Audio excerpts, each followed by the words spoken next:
welcome to the Income Flip, my friend. Thanks for having me, Rob. Awesome, man. Well, everybody on here knows I love to unpack the story of the real estate entrepreneur, right? I wanna learn a little bit about you, and we were getting to know each other a little bit before before we went live here. And dude, you sound like a world traveler. You've lived in Switzerland. You spend your time between Medellin and Miami. Like, tell me the story. Tell me your story. How did you start?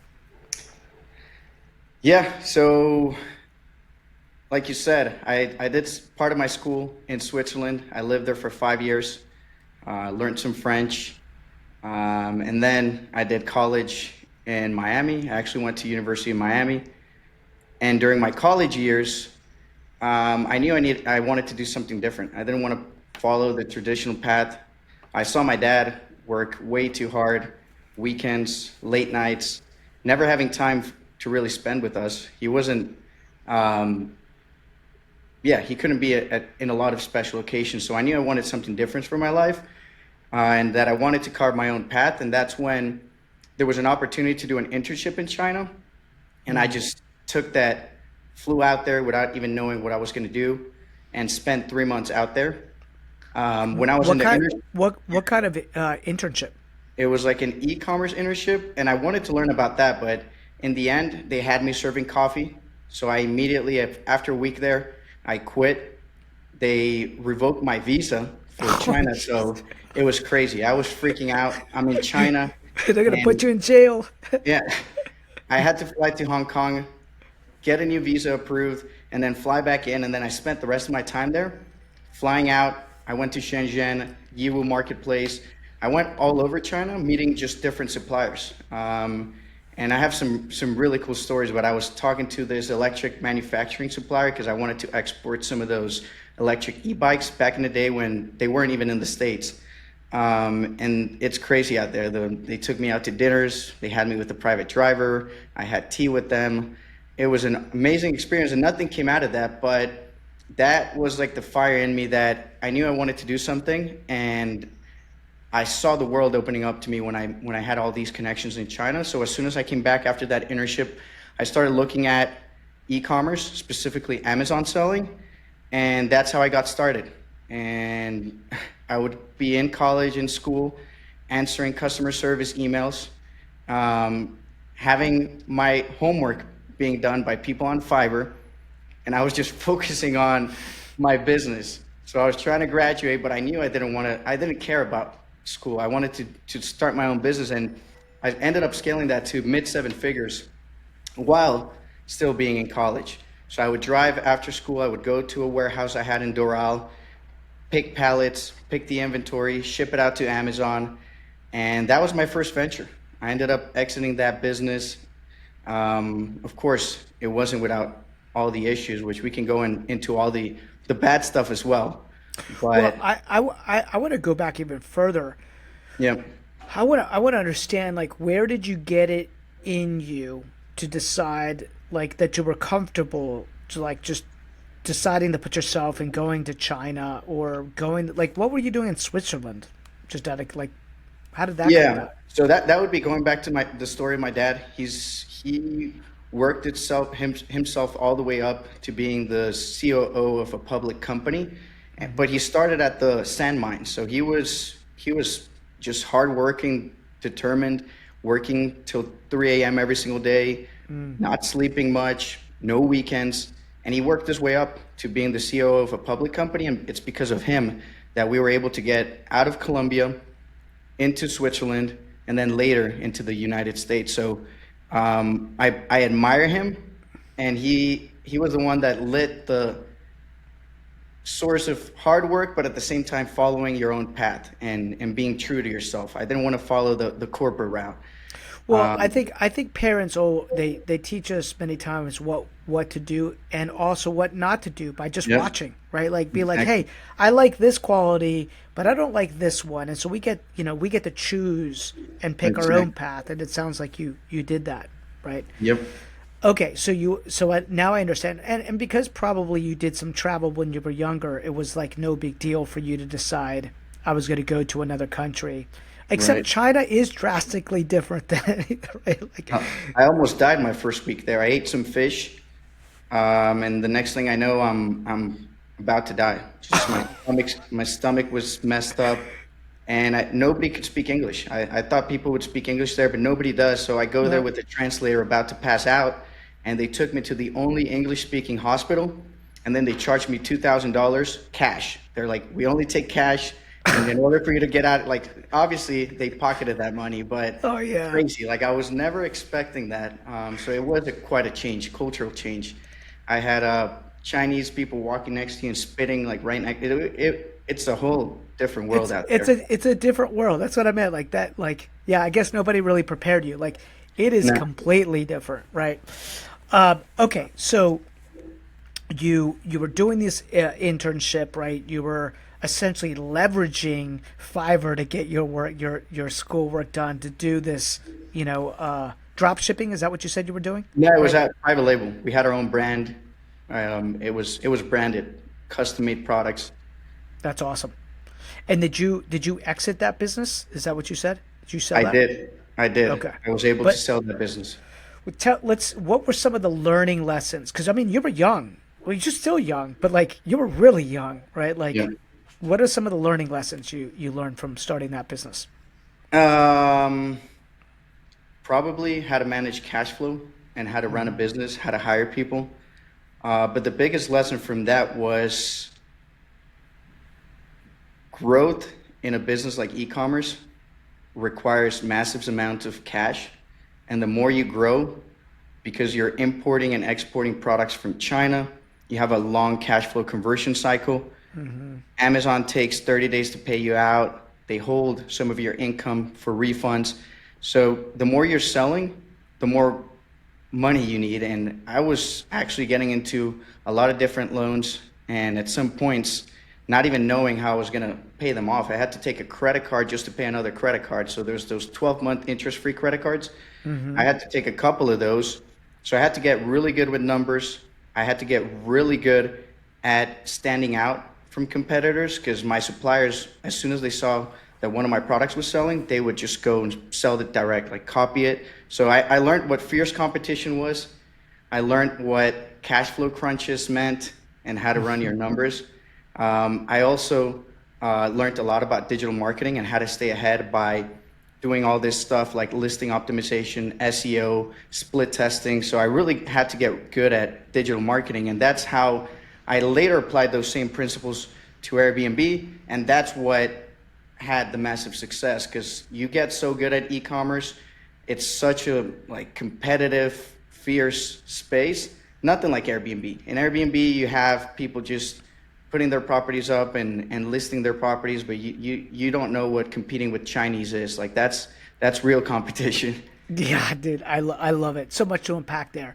So, what was your major in, by the way? Was it in business? Business, yep. Business. Did you end up graduating? I did because my parents wanted that, so it was more for them. But real business was learned doing it. That's what Like, I was gonna say. That's real yeah, business, like right. That was your freaking MBA yeah. right there. Okay. That was So you sold the business and you learned some lessons and then you pivoted. Is that when you pivoted into Airbnb or did you pivot yeah. into something else? Okay. So I actually started pivoting before because I started seeing all these issues. Like I had products that one month would sell 300K, and then competitors would come in, and the next thing I knew, I'm selling 50K a month, and I had enough inventory for like 5 years. So I didn't like the volatility of the Oof. market. Yeah. I didn't like just having one source of income. So I started taking some money out from my business and putting it into real estate. And I found a lot of the similarities, like we discussed, with the Airbnb and the Amazon algorithm that I could apply. And that's when I started investing and having really good success with the whole Airbnb stuff. Where were you buying these properties? South Florida. Okay. Miami? Not Fort Miami, Lauderdale? but yeah, Fort Lauderdale, Hollywood, West Palm Beach, all that area. That's awesome. And what year was that when you started buying those? I think end of 2021. Okay. And what does that business look like today? So I ended up selling my portfolio recently to a private equity fund. Well, we scaled that to over $10 million assets under management. Awesome. Good for you, man. So somebody came in and bought you out. You were like, they're like, hey, we like this portfolio. So what Yep. was your thesis when you were identifying, or buy box when you were identifying Yep. these Airbnbs? Right. Yeah, it's good you ask. I'm actually launching an ebook on short-term rental secrets, and what I identified was like the holy grail of the four pillars of investing in vacation rentals requires four things. You need to first identify the right market, but the right property in that market. So our thesis for South Florida was acquiring properties that were 6 bedrooms and more, that had a pool, and that were waterfront. That was our thesis. Why? Because when you check platforms like Airbnb and you look at the distribution of listings, people are going to say South Florida is such a saturated market. It may be true, but it depends on your unit mix. If you're looking at one bedroom and studios, yes, there's thousands of listings, and probably 80% of the listings are in that bedroom count distribution. But when you look at 5 bedroom plus, there's 1% of all the listings are in that category. So we identified that our niche, our guest avatar, was going to be big groups, bachelorettes, people traveling for weddings, big families. And because of that, we had basically no competition, because okay, now you're talking 6 bedroom homes, but then on top of that, you're talking with a pool, jacuzzi, highly amenitized, because we would add game room inside of the garage. We would add a spa. We would add a outdoor sauna. We would add a volleyball court. We would add a fake beach. We would add an outdoor cinema. So all these amenities for everybody to enjoy. And then you do the waterfront. It's like you're virtually competing against yourself. So we were able to maintain 95% occupancy all year round with ADRs above 1,000. So every single night we were charging 1,000 or more. And for the big groups, it works out because they have this mini resort for them, and Yeah. they're splitting it. They're each paying $100. It's way cheaper than paying for a hotel room in Miami. Man, I love that. I probably rented one of your places. Like I did this mastermind one time with a bunch of real estate guys, and we like rented this big waterfront property, like right on the water. It had literally all the amenities you're talking about.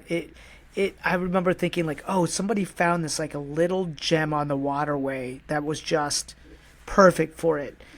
How did you stumble? Like, did you stumble into it? Did you like, were you actually strategically thinking that way? Right? Right. So this comes back to my e-commerce days, and those were the lessons that I took from there. In e-commerce, you have to be extremely data driven. So that's the way we used to choose products. We would look at how many people were searching for those specific keywords. In that case, it was wedding gifts, and the competition. Are there any big players? Is it a market that's saturated? And we would make these huge models inside Google Sheets to just identify where we could launch a product. We Wow. took these same principles and then applied it to Airbnb, and that's how we identify, like, this is the first, this is the market. Then this is the right property. Third, this is the right property with the right amenities that people are looking for. The specific guests, they're looking for specific things in each market. You can't have a property in South Florida without a pool. Some people have, like, I have a friend that bought a house and he's like, why is my property like not getting booked? I'm like, you don't have a pool, man. Like, nobody wants to spend their time in South Florida if you don't have a pool, right? So it's the right market, the right property with the right amenities and features. And then finally, the fourth part is the right marketing and operations. So the listing optimization, the SEO, and the revenue management side of it. If you have all four of those, you're going to have success in the short-term rental space. You've referred several times to we. So who's the we? You and who else? I always have a team, so I always try and surround myself with people smarter than me. I can't take credit for all of it, so it's we. Okay, no, I love that. I didn't know if it was like a business partner in particular, right? Yeah. But okay, awesome. So you have private equity come in, buy you out. So why? Well, first and foremost, why did you sell? You know, there's different reasons, Yep. but like I'd love to know like why did you actually sell? Okay. And then the second is like more than likely you're a smart guy because I can hear your strategic mind thinking you're playing chess. Other people are playing checkers. You're probably thinking this is the direction I want to go based on this new data or information that I've gotten. So I'd love to unpack that a little bit. Yeah. So the reason I sold was two things. First one was I had gotten in a partnership with the same private equity company, and things just didn't work out. So the solution was for them to buy me out of the existing portfolio that I had and for them to keep the business. And at the same time, I had started looking at the trends and I knew I wanted to get out of the residential space and go into boutique hotels. And I'm going to give you the reasons why I wanted to do this. First, this private equity company offered to buy me out based on cap rates. You don't see that in residential. You need to look at comps. You need to look at what your neighbor's property is being sold for, and that's what your property's value is. It doesn't matter how much income it's generating, which that's a huge problem. You're building a business where you can't force appreciation based on your income. That was the first issue. Second issue, regulations. Short-term rental regulations are only getting worse. We had some scenarios where the city would come back and be like, hey, you can only have 8 guests, most inside your home. And we had properties that were for up to 20 guests, and now they're Oh cutting wow. our guest count by a third. It's like, that's crazy. So regulations, and just scalability. You have 10 properties, that's 10 pools. You need different maintenance crews and cleaning crews because they're all maybe 40 minutes an hour, all apart from each other. So you don't have like a single centralized as like a hotel, and it makes it really hard to manage. Plus things are not standardized. All the different maintenance stuff, the light bulbs, the doorknobs, everything's different in all Everything's these different. homes, Yeah. right? Now, why boutique hotels? Value is based on NOI. It's a commercial asset. So you buy a property, say for $1 million at a 10% cap rate, it makes 100K a year. You double the rates, immediately that asset is worth $2 million. So value based on income is really important because you can force appreciation. Second, much more scalable. You buy a 50-unit hotel and you only need one maintenance guy on site and one cleaning crew because it's just one single place. And then everything's standard. The same doorknobs, light bulbs, one single pool instead of 10 pools. So instead of like people might think like a hotel, that's a lot of work. It's actually less work than managing 10, 20, 30 properties. So when you're getting started, yes, you might first start dabbling with residential and do 1 or 2 properties, but after that, it's better to get into commercial and just much more scalable, and a better business move, in my opinion. Yeah, I love that. You did a good visual representation of that as well, right? Like you've got all of these little rooms inside that one boutique hotel. It's the same game you were playing before, like anybody doing Airbnb. They're just Yep. managing hotels, but instead you've got 10 to 20 scattered hotels with all different everything, which makes it really, really hard to be efficient in that system. So get it, makes perfect sense. Did you decide to do boutique hotels, or have you decided to do boutique hotels in South Florida, in Medellin, and other parts of the Yep. country? Like, what are you thinking?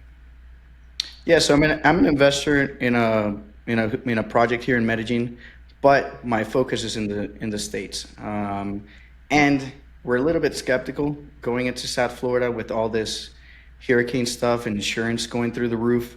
So we started analyzing different markets and we took all 50 states. And once again, we spent 3 weeks.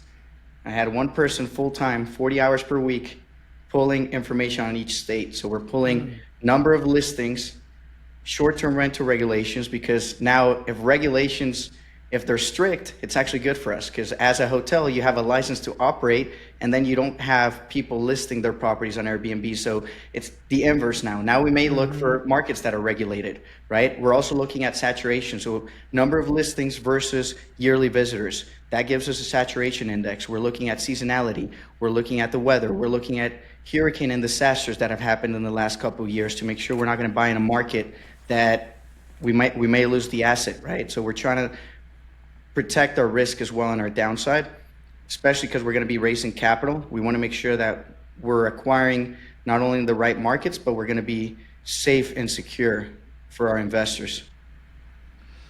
I love that. And you're probably don't want to share where you've decided to go just yet. That sounds like a lot of work, so you don't have to share that. Yeah. But I, a couple things. I admire the fact that you're running a business from afar as well. So let's talk a little bit about that, right? Hmm. When you think about what you want this new chapter in your life to look like, how did you design it? Why did Yep. you design it the way that you designed it? I understand the investment thesis now, Yep. right? But what's the vision for the next 5 to 10 years? And why live where you're living currently? Yep. Vision for the business: get to $50 million assets under management within the next 3 to 5 years. But we only want to buy quality assets. We want to be super unique, and it needs to be boutique hotels and glamping resorts that we can be really proud of. We don't want to buy a regular hotel. Like, again, we want to stand out, so it needs to be a full experience. We want to have all the amenities. So we're going to be applying the same principles that worked in Airbnb for the boutique hotel space. Now, coming back to your question on why I'm currently living in Colombia, and this goes back to lifestyle by design. And after reading Dan Martell's book, Buy Back Your Time, It's a great I did, book. yeah, Great book. amazing book.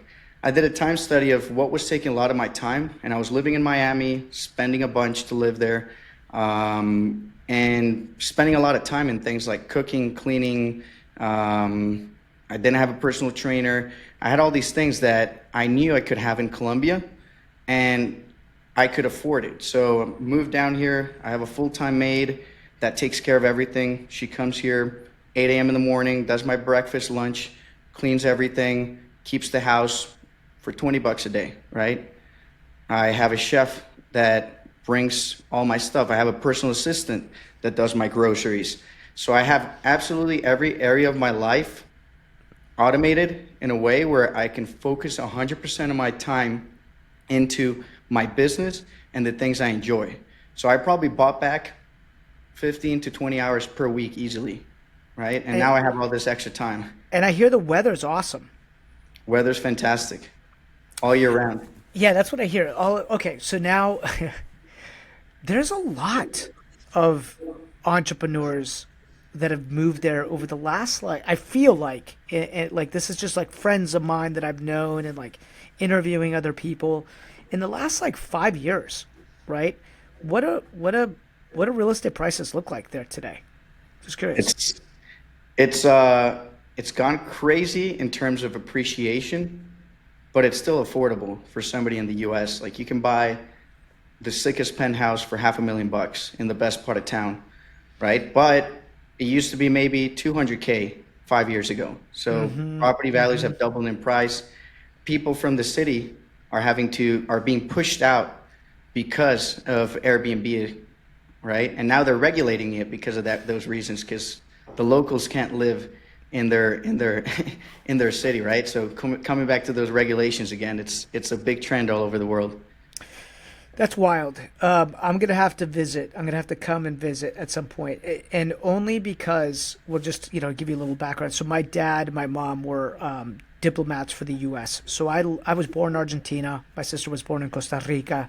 We lived in Mexico. I lived in Jamaica, Australia. Like they're international, and they just recently sold a property and they're trying to figure out what's the next chapter in their life. Like, what do they want to do? And we know we want to keep them in the States, but they don't want to do the cold. Like, I'm in Virginia. It's cold here and dark and nasty and ugly, and I we've grown our business to a point where I could run it from anywhere. And so there's different places that I want to experience, and Colombia sounds like it's like one of those places, man. So, Eh, thank you for. And I guess were you born there? You were born there, Yeah, right? I Okay, was so born here, so I have family. I have some roots.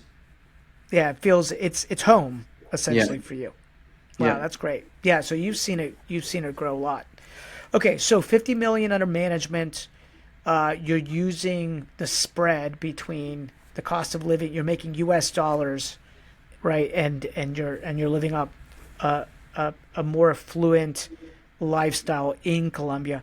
Technology's made it where you could actually do this, right? Yep. Anywhere, Yep. which is fantastic. How often do you come back and forth? A lot. So I'm still connected to the U.S. primarily because I'm a big mastermind guy and I network a lot and I'm part of different masterminds. So just last week I got back from Tampa. I was at a capital raising mastermind. I was in Tennessee 2 months ago for a boutique hotel conference. Before that, I was in San Diego for it's called the Collective Genius Real Estate Mastermind. So I'm always in the U.S., but I come here for 2-3 weeks and just work. And I have a personal trainer. I have everything taken care of, and I can just focus, decompress, get all my stuff done, and then fly back into the U.S., mastermind network, take care of business, take care of all my stuff, having this as the base. So it's not like I'm just living here and doing everything Chilling. remote. Like Yeah. I'm still on the Plugged go. in. I Yeah. love that though.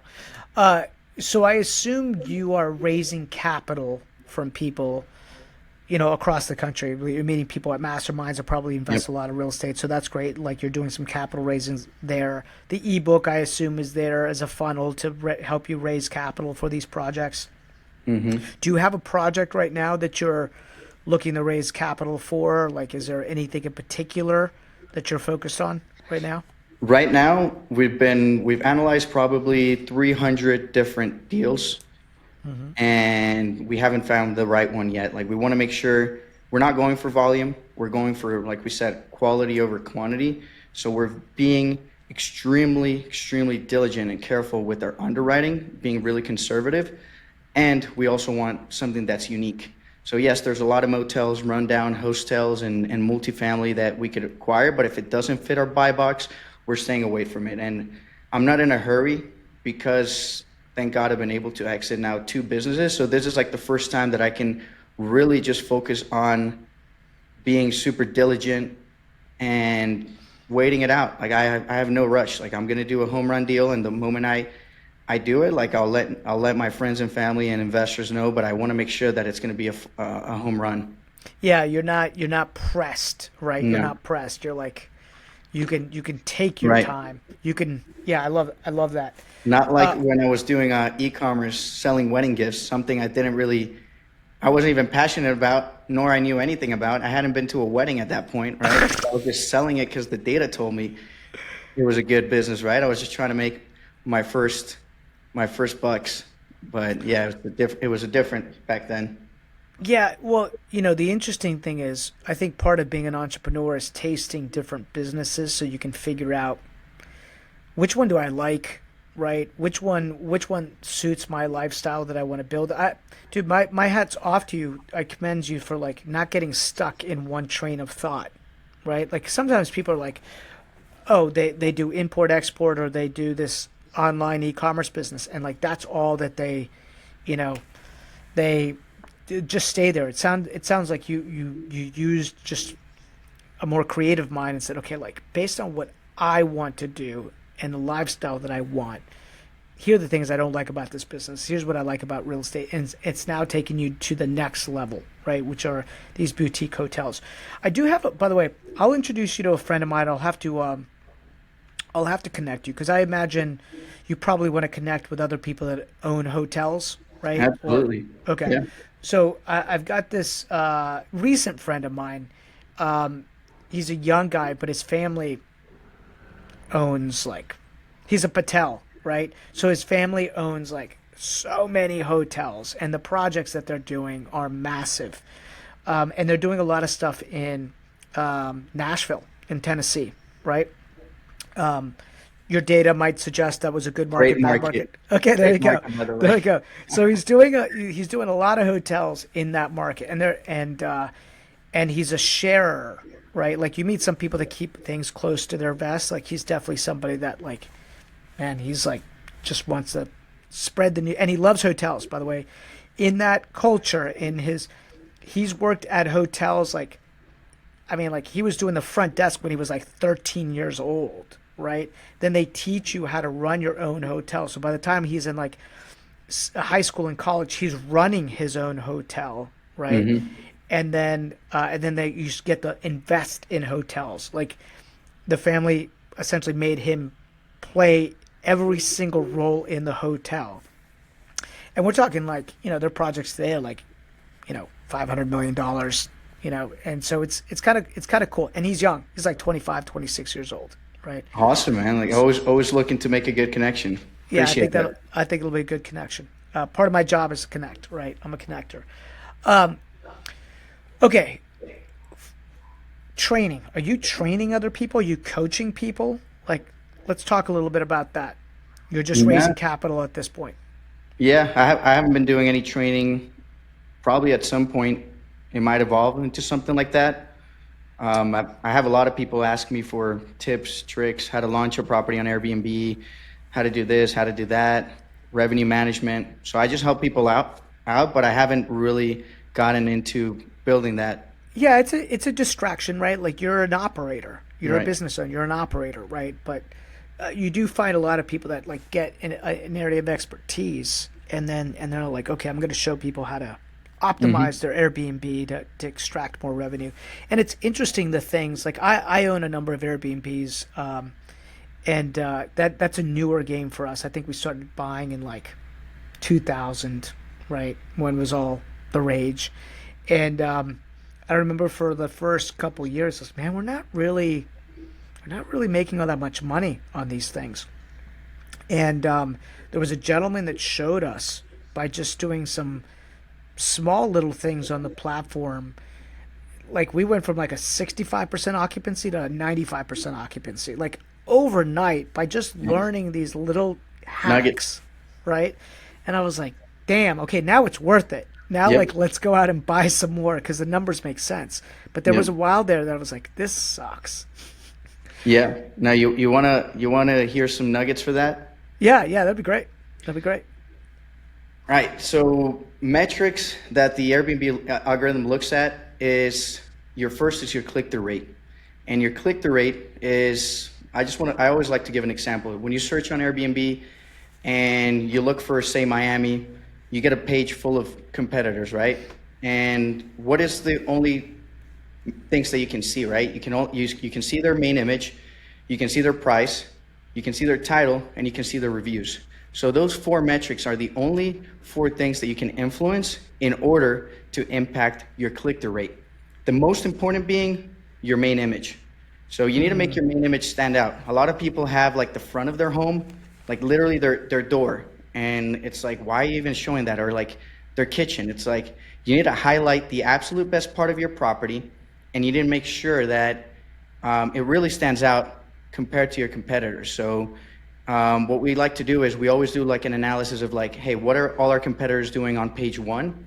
And usually we like to tweak some stuff. So usually we change some colors around the saturation. We'll add a sunset, but we will add colors that stand out. Like we'll add a pool float inside of the pool. We'll make the jacuzzi bubble up. We will sometimes we'll Photoshop stuff in that you can't see from the shot, so that we can get as much of the amenities into one single shot into the main image, just so people can immediately see all the stuff we offer, right? And then the title, super important that you have your main attractions. Like some people have like cozy mountain cabin in the woods. It's like, or it's like you talk about what you have. Like we go and we just keyword stuff it.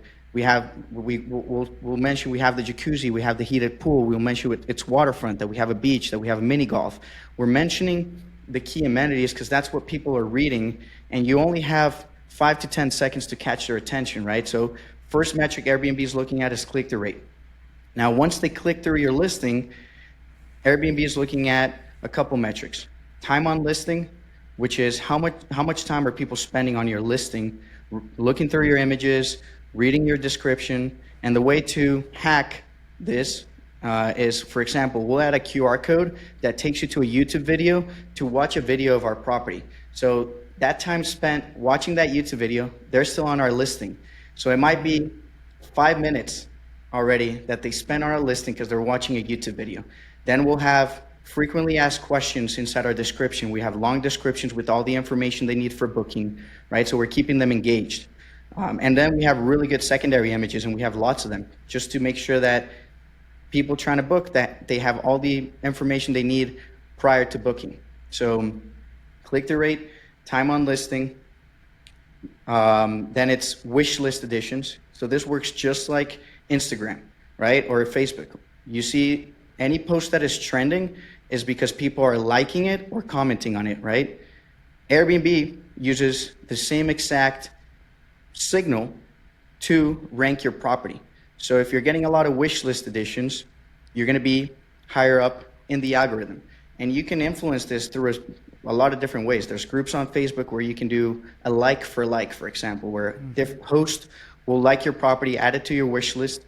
But what we like to do at scale is leverage influencers, and we'll have influencers stay at our property, and then they'll do a contest where they'll ask their audience to go to our property, add it to their wish list, and then contact the host. The moment they're contacting the host, they're giving Airbnb another signal that they have intent to book our property and that we're trending, right? And then finally, of course, it's number of bookings. But if you do these first things right, you start ranking, and then you get organic bookings, and then it's the snowball effect. So those are like the metrics that matter for Airbnb. I'm gonna snip that and send it to my assistant. She does a fantastic job. She's actually the super host. She runs all of the properties, and she makes my life easy. She makes me want to do Airbnbs because if it wasn't for her, like I wouldn't do it. And she loves it. We learned just a simple thing. Like if there was anything, like we have a lot of cabins in the woods, and we realized that it's really wealthy people that are getting away for the weekend, which leaves sometimes your Tuesdays and Wednesdays, and sometimes Thursdays open. So if on Fridays, those Tuesdays, Wednesdays, Thursdays are not occupied, she would just go in and create like a little coupon, just change something, I think it was like on that Friday, and that alone would boost it. Right. We'd push it out everywhere.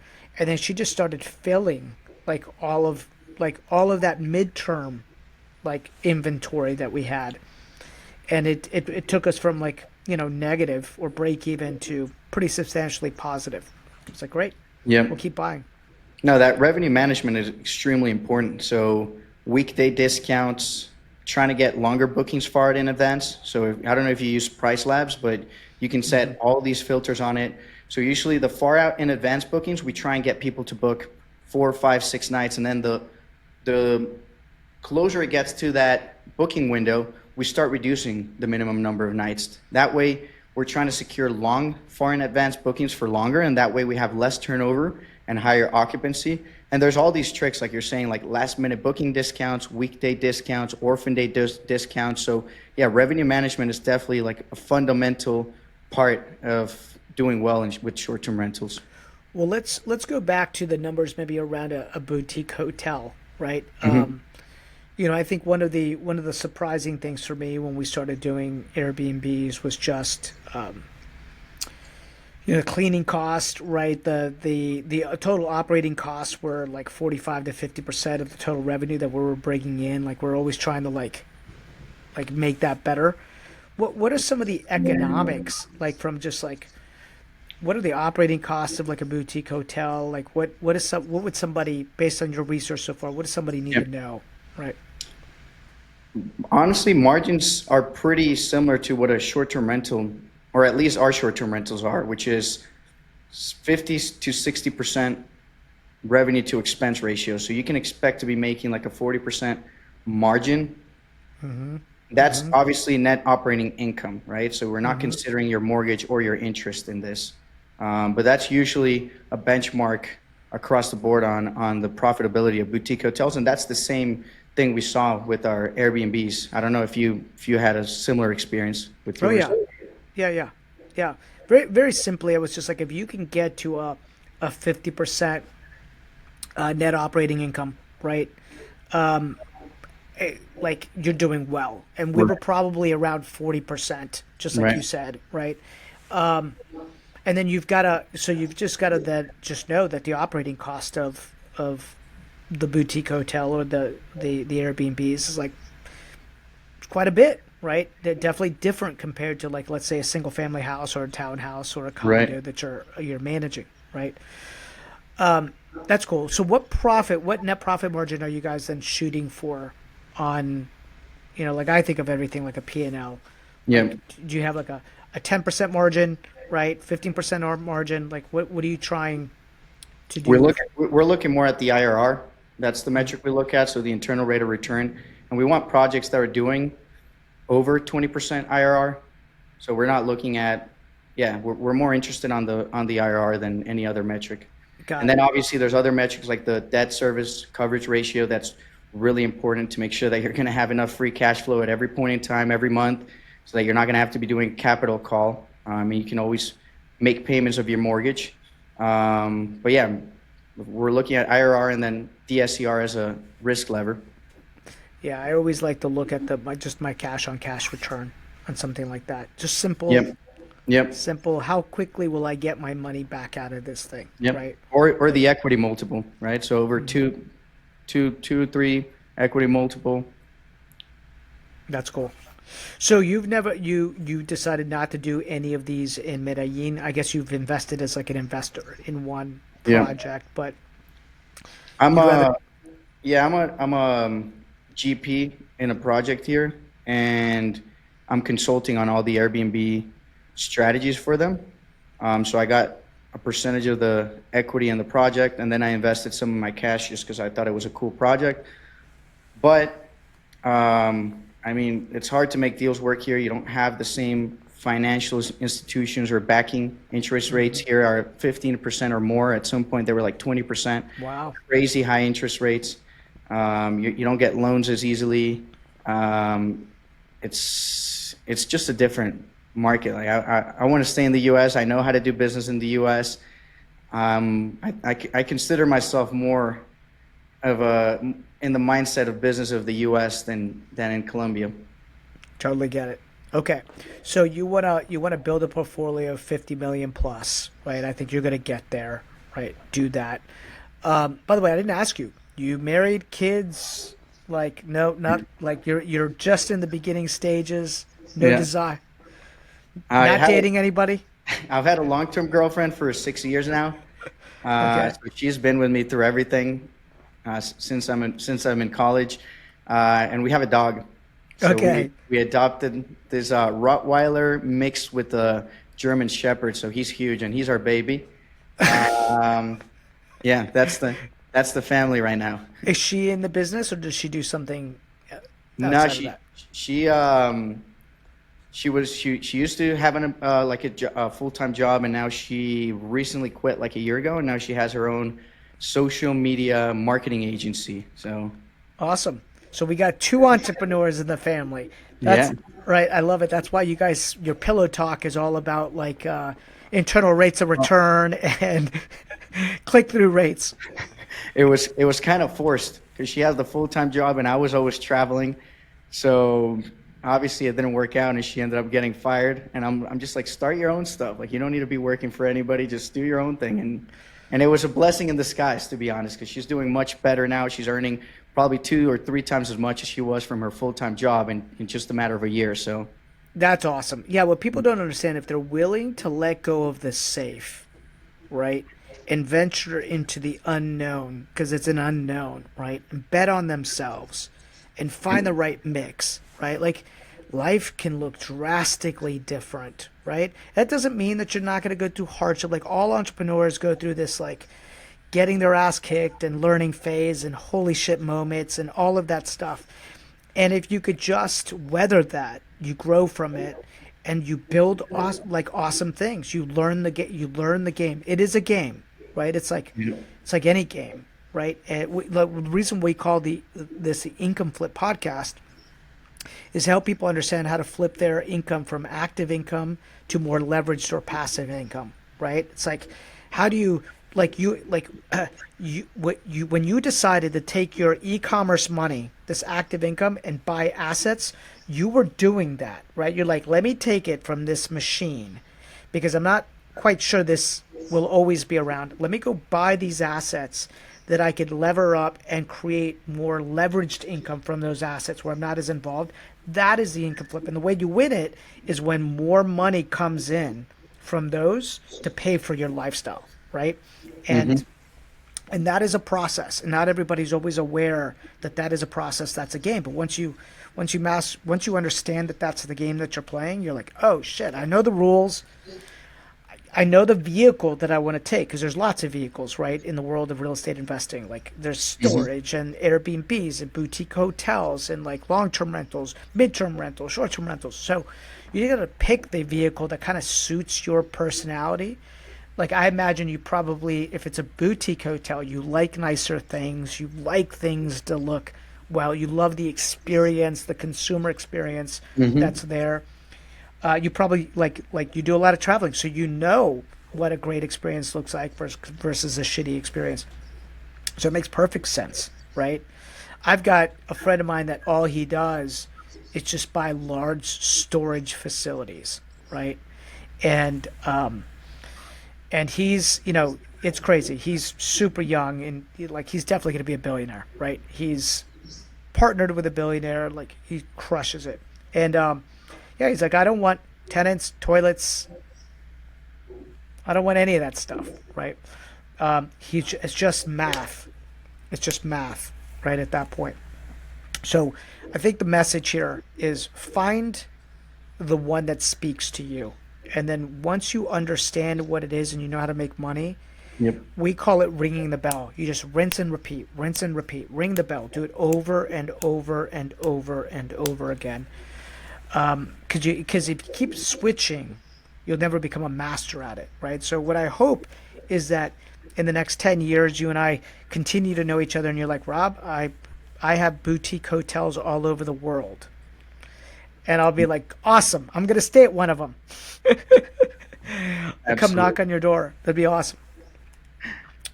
Well, if anybody was interested in wanting to learn more about you and about the projects that you're working on, how would they find you? Yeah, I guess the social media, you can just add the link to the show notes. But you can just go to my website, freedomvestcapital.com. And if you want to grab that short-term rental secrets book I was talking about, it's just going to be freedomvestcapital.com/STR secrets, and you can grab a free copy there. And yeah, you can just drop the link to the website and all my social media, my LinkedIn, Facebook, and Instagram in the show notes to make it easy. Yeah, we'll make that happen. Awesome, brother. I appreciate you joining us today and dropping some wisdom, right? Yeah, this has been awesome, Rob. Thank you for having me. My pleasure.